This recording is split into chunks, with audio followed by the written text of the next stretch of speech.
9월 28일 토요일입니다. 한 주간 동안 정말 고생 많으셨습니다. 오늘도 마무리 잘 하시고 내일 복된 주일을 기대하고 소망하시기 바랍니다. 함께 묵상할 말씀은요, 느헤미야 13장 1절에서 9절입니다. 그날 모세의 책을 낭독하여 백성에게 들렸는데 그 책에 기록하기를 암몬 사람과 모압 사람은 영원히 하나님의 총회에 들어오지 못하리니 이는 그들이 양식과 물로 이스라엘 자손을 영접하지 아니하고 도리어 발람에게 뇌물을 주어 저주하게 하였음이라. 그러나 우리 하나님이 그 저주를 돌이켜 복이 되게 하셨다 하였는지라. 백성이 이 율법을 듣고 곧 섞인 무리를 이스라엘 가운데에서 모두 분리하였느니라. 이전에 우리 하나님의 전에 방을 맡은 제사장 엘리야십이 도비아와 연락이 있었으므로 도비아를 위하여 한 큰 방을 만들었으니 그 방은 원래 소재물과 유향과 그릇과 또 레위 사람들과 놀이하는 자들과 문지기들에게 11조로 주는 곡물과 새 포도주와 기름과 또 제사장들에게 주는 거제물을 두는 곳이라. 그때에는 내가 예루살렘에 있지 아니하였느니라. 바벨론 왕 아닥사스다 32년에 내가 왕에게 나아갔다가 며칠 후에 왕에게 말미를 청하고 예루살렘에 이르러서야 엘리야십이 도비아를 위하여 하나님의 전 뜰에 방을 만든 악한 일을 안지라.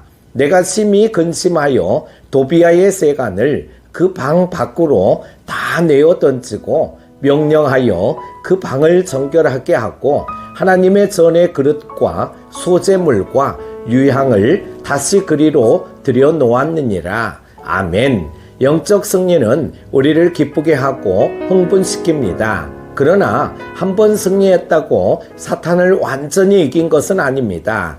주님이 다시 오시는 최후 승리 때까지 우리는 매일 영적 전투를 감당해야 합니다. 이스라엘의 영적 승리의 틈새에 끼어있는 사탄의 역사를 깨닫고 영적 경각심을 갖기를 바랍니다. 온갖 청소용품들을 사용해 화장실을 청소하면 악취도 사라지고 구석구석 피었던 곰팡이도 사라져서 무척 깨끗해 보입니다. 그러나 신경을 쓰지 않고 조금만 지나면 스멀스멀 곰팡이가 여기저기서 피어나옵니다.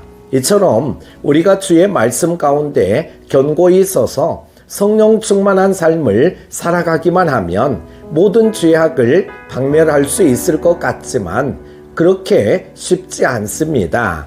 악한 영은 구석과 틈새 사이에 보이지 않는 곳에 언제나 숨어 있습니다.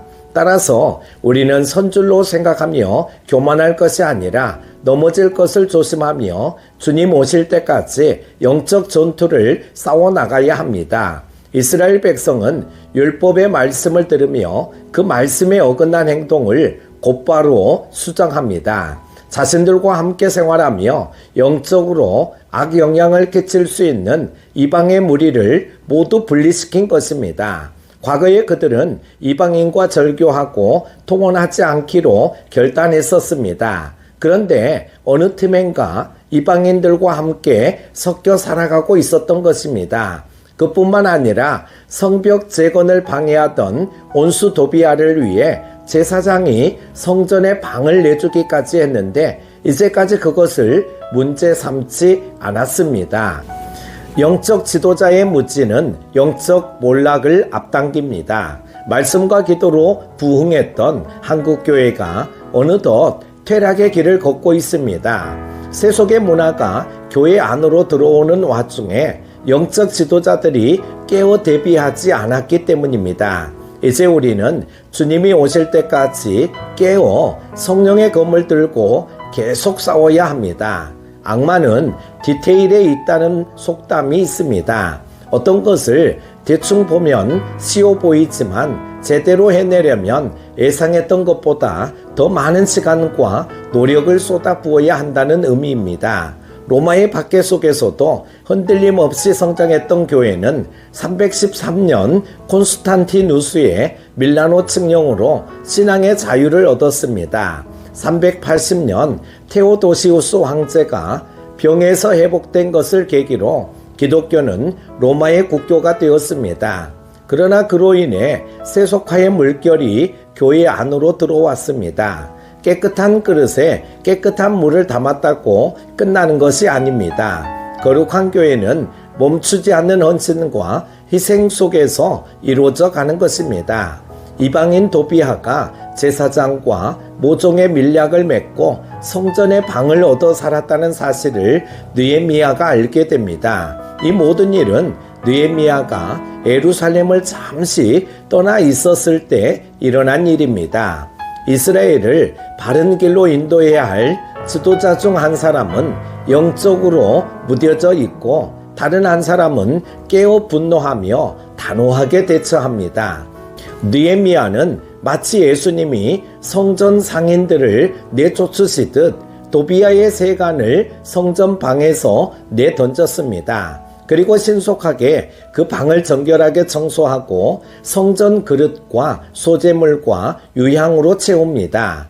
우리 안에 더러운 죄악들은 회개함으로 깨끗하게 청소되어야 합니다. 그리고 깨끗하게 정화된 마음을 주의 말씀과 성령으로 다시 채워야 합니다. 사랑하는 큐티 가족 여러분, 교회가 죄인들의 공동체라는 말은 결코 말장난이 아닙니다. 언제나 사탄은 청소된 틈새에 끼어 기회를 살핍니다. 따라서 죄악을 박멸했다고 교만하지 말고 날마다 심령을 새롭게 하는 회개와 성령의 충만함을 구해야 합니다.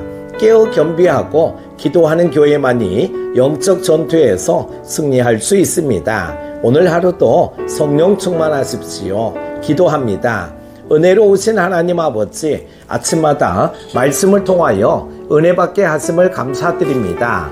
사탄 마귀의 미혹을 분별하고 이기기 위해서는 늘 우리는 말씀 충만하게 하여 주시고 우리의 정체성을 분명히 하게 하여 주옵소서. 낮과 밤의 기온차가 심합니다. 늘 건강과 평안함을 허락하여 주시고 세상 가운데서 빛과 소금의 사명을 잘 감당하게 하여 주옵소서. 오늘도 주와 동행하게 하여 주시기를 원하오며 예수님의 이름으로 기도드립니다. 아멘.